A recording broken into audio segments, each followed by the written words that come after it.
उन्होंने एक ग्लास में कोई तंत्र डाल के उस तंत्र को डाल दिया और वो पानी उस लड़की को पिला दिया और वो अपने असली रूप में वापस आ गई कि पूरा काला, डार्क सर्कल्स, आंखें खराब, पेल वॉइस, पेल फेस और आंखों में क्या कहते हैं उसको, ऐसे काली कलर की लाइन जमा हो गई, उसके माथे पे दिखने लग गया कि ये कुछ और है और एकदम कलर चेंज हो गया उसका। नमस्कार दोस्तों। मेरा नाम है कौशल कामरा और आज मैं आपके सामने लेकर के आया हूं भरतपुर की एक बहुत ही खौफनाक कहानी। ये जो अभी अभी आपने आवाज सुनी वो थी हमारी दोस्त की, जिन्होंने हमारे साथ ये कहानी शेयर की है। सबसे पहले तो बहुत बहुत शुक्रिया उनको हमारे साथ ये कहानी शेयर करने के लिए। आप किसी को कैसे जज कर सकते हैं कि कोई पजेस्ड है, या किस तरह से ये पता लगाया जा सकता है कि किसी के अंदर कोई काली आत्मा का साया है या किसी प्रेत का साया है? ऑब्वियसली उसको मंदिर ले जा करके या उस पर झाड़ फूक करवा करके या उसके चेहरे के हाव भाव देख करके। लेकिन क्या हो जब कोई पजेस्ड इंसान आप ही की तरह आपके साथ मंदिर जाए, आप ही की तरह वहां पर बैठकर पूजा भी करे और आप ही की तरह वहां से नॉर्मल वापस भी आए? फिर आप कैसे पता लगा सकते हैं कि वो इंसान पजेस्ड है या फिर नेगेटिव एनर्जीज ने उसका शरीर छोड़ दिया है? आज की हमारी कहानी आई है भरतपुर से और ये अंजाम लेती है आज से 2-3 साल पहले गुड़िया के साथ, जो कि तब 15-16 साल की थी। गुड़िया एक सीधी सादी पढ़ाई करने वाली बच्ची, जिसने अभी अभी अपनी 10th क्लास क्रॉस की थी। पढ़ाई करने के लिए वो अपने पेरेंट्स से कहती है कि वो घर से बाहर जाना चाहती है, क्योंकि वो अपनी कजन सिस्टर से बहुत ज़्यादा प्रभावित थी और उसी की तरह घर से पढ़ने के लिए बाहर जाना चाहती थी।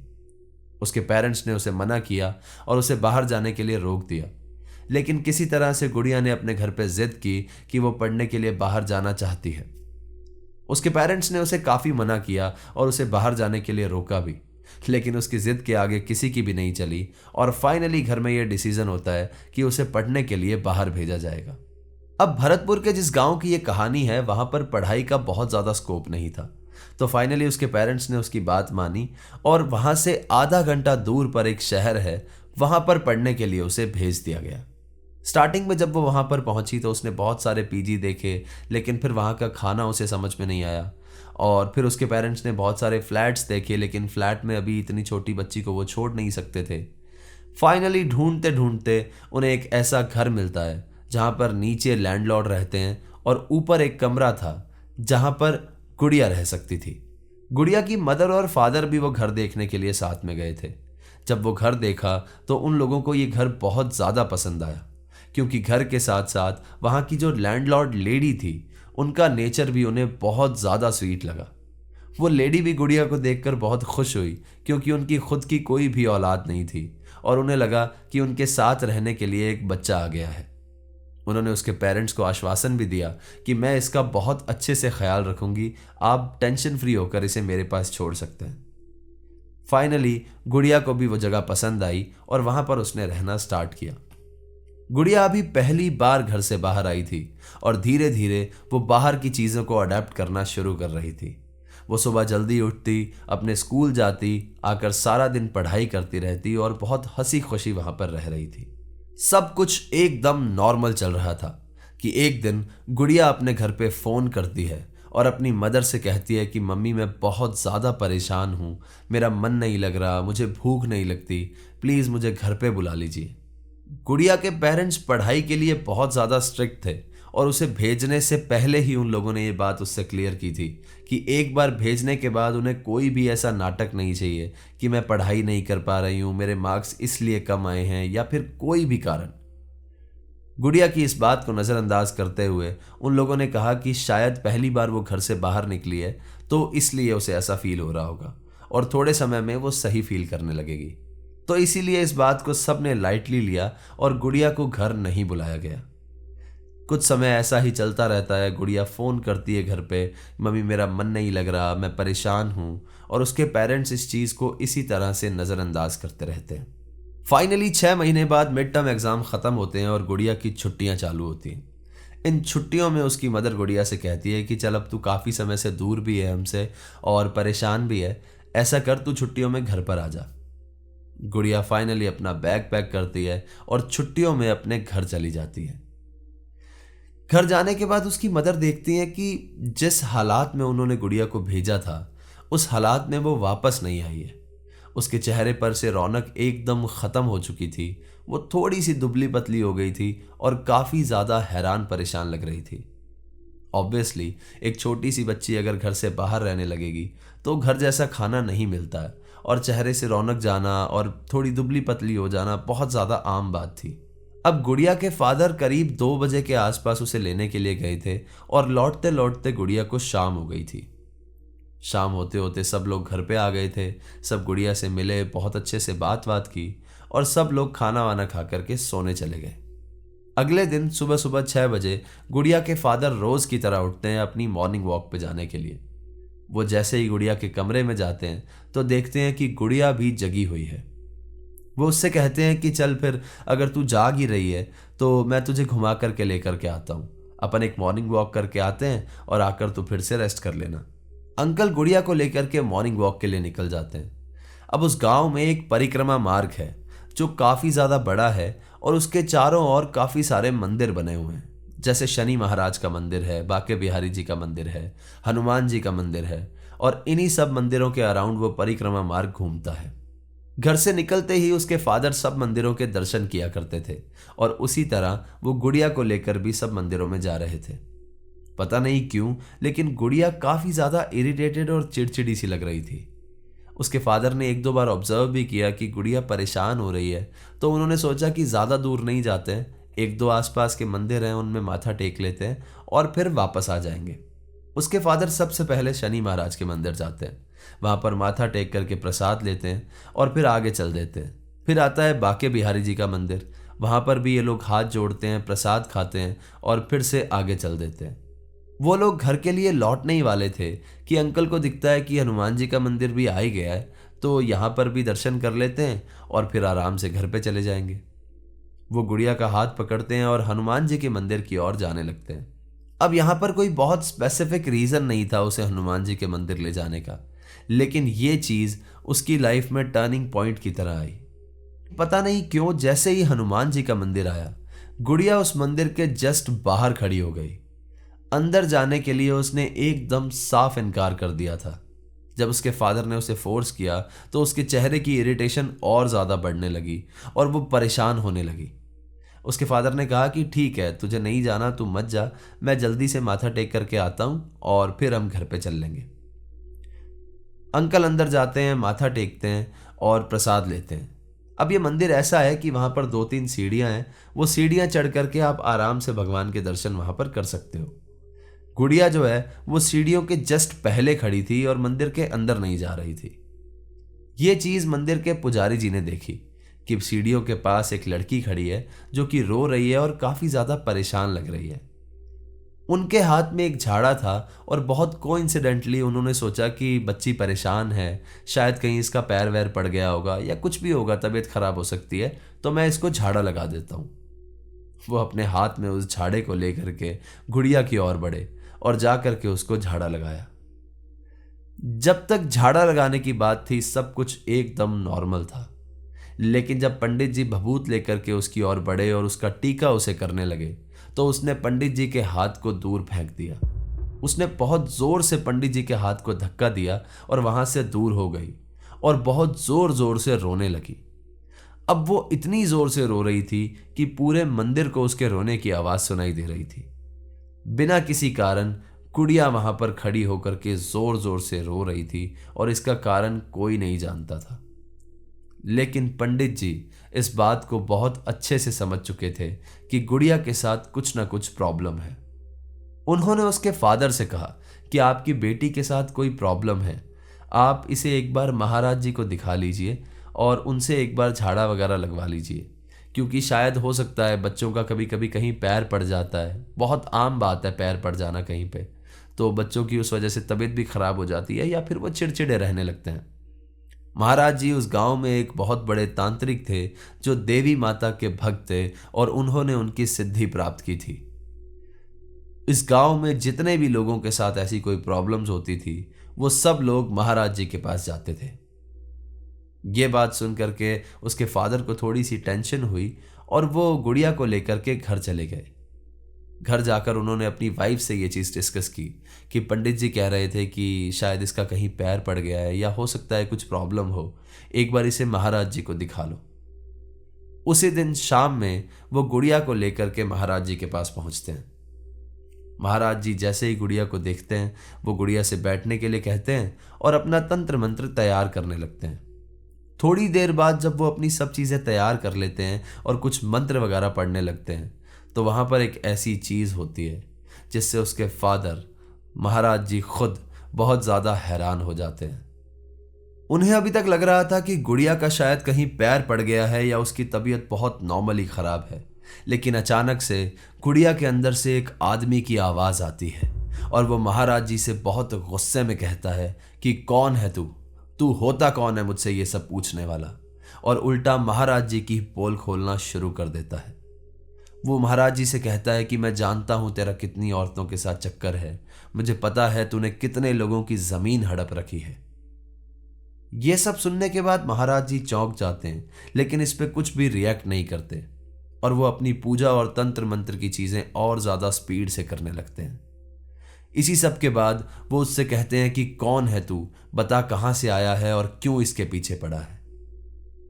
ये सुनने के बाद फिर से उस आदमी की आवाज गुड़िया के अंदर से आती है और वो कहता है कि मैं नहीं बताऊंगा कि मैं कौन हूं, लेकिन मैं सिर्फ इतना बता सकता हूं कि तुम लोग कितनी भी कोशिश कर लो, मैं इसको अपने साथ लेकर के जाऊंगा और अगर किसी में हिम्मत है तो मुझे रोक करके दिखा देना।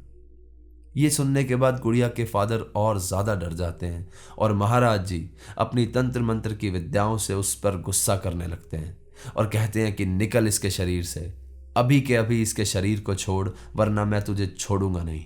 ये सब करने के बाद महाराज जी को गुड़िया के पीछे एक छाया दिखने लगती है और ताज्जुब की बात यह थी कि गुड़िया के अंदर एक नहीं बल्कि 3 लोगों की आत्मा थी। ये छाया एक आदमी, एक औरत और एक छोटी बच्ची की थी। वो बार बार महाराज जी से सिर्फ एक ही बात कह रही थी कि तू चाहे कितनी भी कोशिश कर ले, मैं इसको अपने साथ लेकर के जाऊंगी और किसी में हिम्मत हो तो मुझे रोक के दिखा देना। ये सब के चलते चलते गुड़िया अचानक से बेहोश हो जाती है। उसके बेहोश होने के बाद महाराज जी अपने हाथ में एक पुड़िया लेते हैं, उसे पानी में घोलते हैं और वो पानी गुड़िया को पिलाते हैं। वो पानी पीने के बाद गुड़िया अपने असली रंग में वापस आती है। गुड़िया जब घर पे आई थी तो सिर्फ उसका चेहरा उतरा हुआ था, उसके चेहरे पर रौनक नहीं थी या फिर वो दुबली पतली लग रही थी, लेकिन असल रूप गुड़िया का कुछ और ही था। ये तंत्र वाला पानी पीने के बाद जब गुड़िया उठती है तो उसका असली चेहरा सामने आता है, जहां उसके आंखों के नीचे बहुत बड़े बड़े डार्क सर्कल्स थे। उसका चेहरा एकदम पीला पड़ चुका था और उसकी जुबान एकदम भारी हो चुकी थी। अब महाराज जी बहुत ज्यादा गुस्से में आ जाते हैं और अपनी पोटली में से एक छोटा सा चाबुक निकालते हैं। ये कोई बहुत बड़ा चाबुक नहीं था जिससे किसी इंसान को मारा जा सके। ये एक बहुत छोटा सा चाबुक था जो वो अपनी तंत्र विद्या करके किसी भी आत्मा को पनिश करते थे। ये निकालने के बाद महाराज जी फिर से कुछ तंत्र मंत्र की पूजा करने लगते हैं और गुड़िया से सवाल जवाब करने लगते हैं। ये करते करते थोड़ी देर बाद गुड़िया फिर से बेहोश हो जाती है और उसके बाद गुड़िया को होश आता है सीधा शाम को घर आने के बाद। गुड़िया के पूरे परिवार को यह बात बता दी जाती है कि उसके ऊपर किसी का साया है और उसका पूरा परिवार बहुत ज्यादा डर जाता है, क्योंकि मंदिर से आने से पहले महाराज जी ने भी ये बात कह दी थी कि इसके अंदर जो साया है वो बहुत ज़्यादा पावरफुल है और मैं इसके लिए कुछ भी नहीं कर पाऊंगा। महाराज जी ने बहुत साफ साफ उसके फादर को ये कह दिया था कि ये मेरे हाथ की बात नहीं है, आप इसे कहीं बालाजी के मंदिर ले जाइए या फिर किसी बड़े तांत्रिक को दिखा लीजिए। ये इसके अंदर जो शक्तियां हैं वो बहुत ज़्यादा पावरफुल हैं। थोड़े समय तक गुड़िया घर पे ही रही और इस बीच उसके पेरेंट्स को समझ नहीं आ रहा था कि उसे कहाँ लेकर के जाएं। करीब रात के 2 बजे से लेकर के सुबह 3:30 बजे तक उनके घर में बहुत ज़्यादा डर का माहौल होता था। 2 बजे के आसपास गुड़िया बहुत ज़ोर ज़ोर से चिल्लाना और रोना शुरू करती थी, जैसे उसे कोई पीट रहा हो, और ये चीज़ सुबह 3:30 से लेकर 4 बजे तक चलती थी और फिर 4 बजे के आसपास गुड़िया सो जाया करती थी।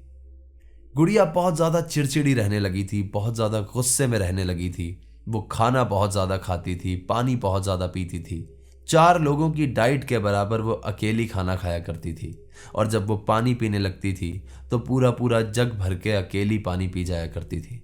गुड़िया का बिहेवियर इतना ज़्यादा चिड़चिड़ा हो गया था कि कोई अगर उसे बुला भी लेता तो वो सामने से बहुत ज़्यादा गुस्से से बात करती और उसकी आंखें लाल हो जाती। ये सब कुछ महीने चला और फाइनली एक रिलेटिव ने गुड़िया के फादर को एक बाबा सजेस्ट किए।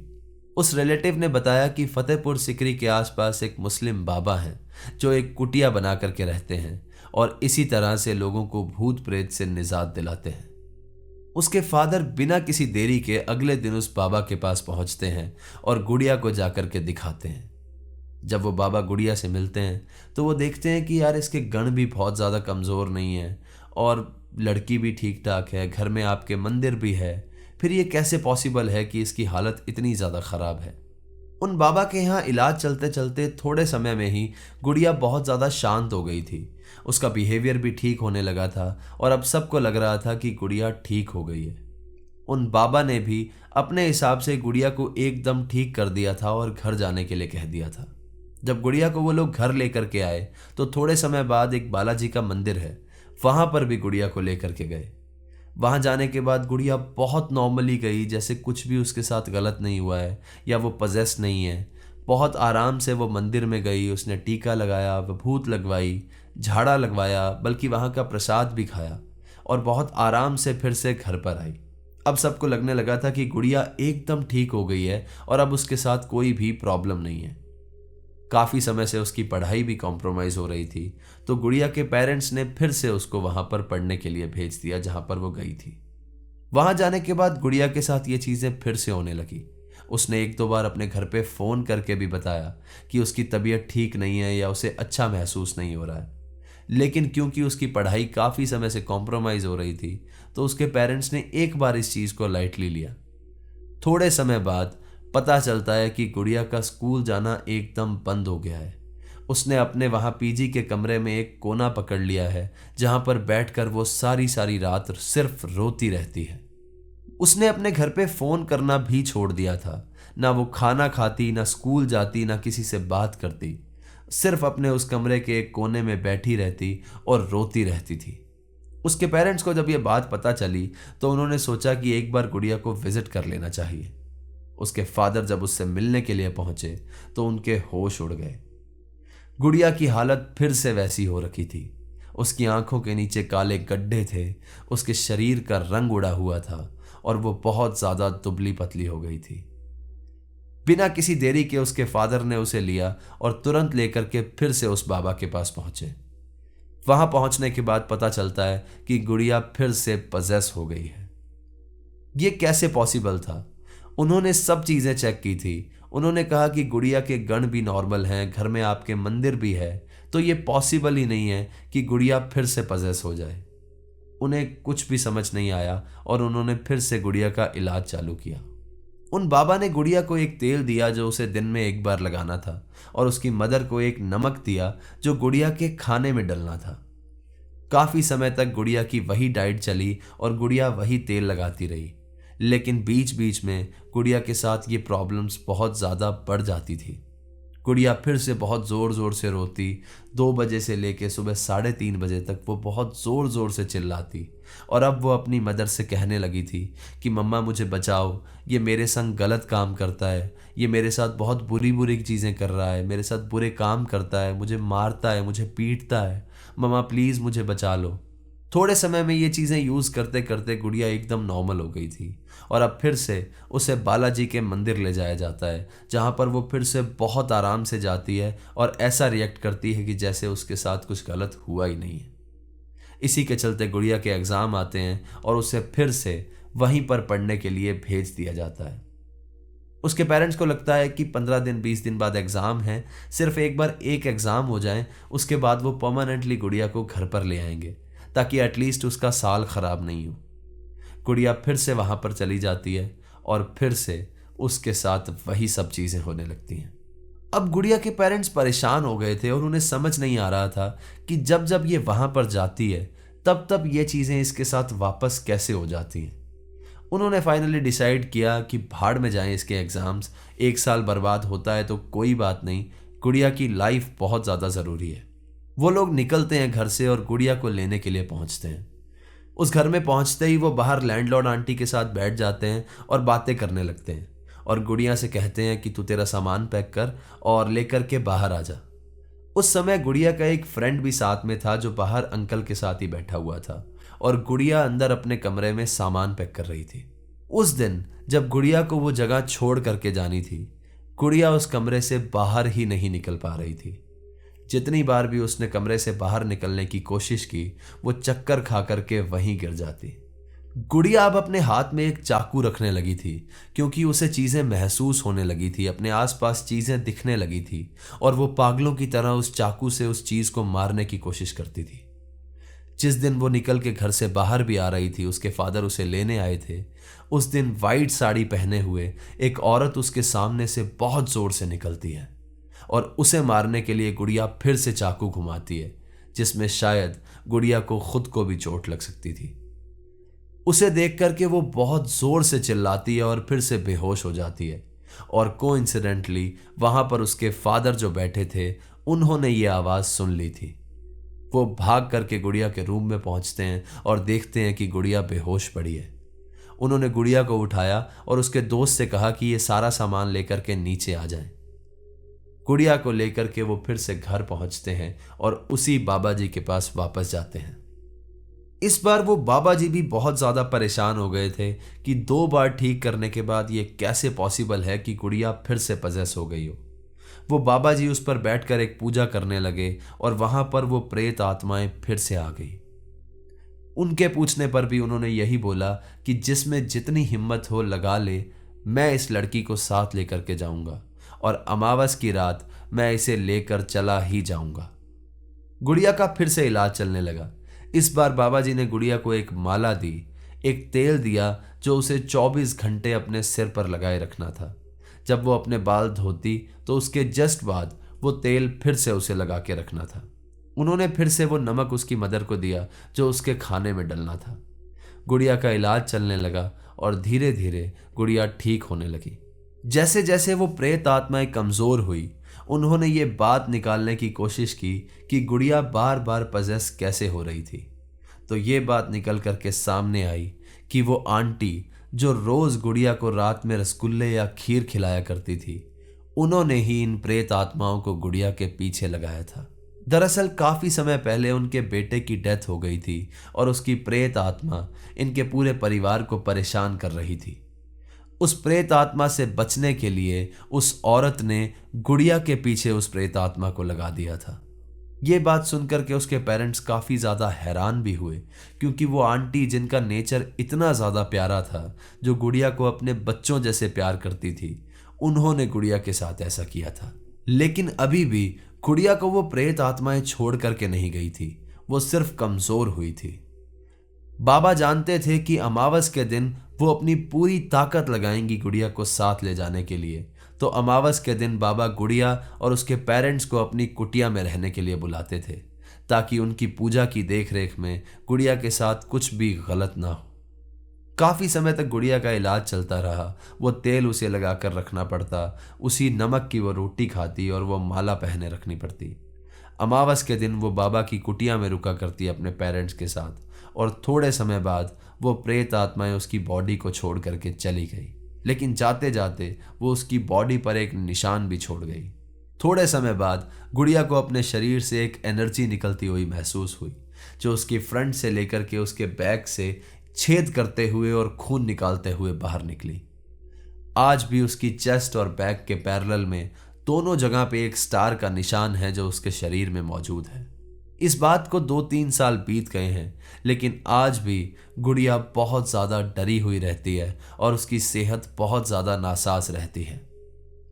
गुड़िया का कभी कभी अपने आप गेट खुल जाता है, कभी वो बैठे बैठे लाइट से डर जाती है, कभी लाइट जाने से डर जाती है। उसकी लाइफ एकदम खौफजदा हो चुकी है और वो हर चीज से बहुत ज्यादा डरने लगी है। उन बाबा ने बताया कि उन प्रेत आत्माओं ने इन 2-3 सालों में गुड़िया के शरीर को अपना घर बना लिया था। वो जब मन करता था उसके अंदर आते थे, जब मन करता था उसके शरीर को छोड़ करके चले जाते थे। शायद यही एक कारण भी था कि उनसे लड़ना बहुत ज्यादा मुश्किल हो गया था। शायद जितनी बार भी गुड़िया बालाजी के मंदिर गई हो, उतनी बार वो उस शरीर को छोड़ करके चले गए हों, और जब वो मंदिर से वापस लौटी हो तो फिर से उसके शरीर के अंदर आ गए हों। एक ऐसी औरत जिस पे उसके परिवार ने पूरा भरोसा किया, उस औरत ने सिर्फ अपने बच्चे की आत्मा से निजात पाने के लिए, अपनी प्रॉब्लम से बचने के लिए उस छोटी सी बच्ची की बलि देना जायज समझा। ये इस बात का सबसे बड़ा एग्जाम्पल है कि किसी के भी नेचर को देख करके, किसी की भी स्वीटनेस को देख करके पहली बार में उस पर भरोसा कभी नहीं कर लेना चाहिए। और जबकि सवाल आपके बच्चों का हो, आपके अपनों का हो, तब तो बिल्कुल भी नहीं। तो ये थी आज की कहानी दोस्तों।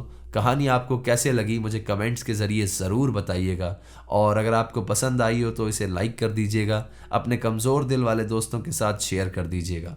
तो चलिए दोस्तों, मिलते हैं अगली बार ऐसी ही किसी खौफनाक कहानी के साथ। तब तक के लिए अपना ख्याल रखिए, खुश रहिए, हंसते खेलते रहिए। सायोनारा, हर हर महादेव।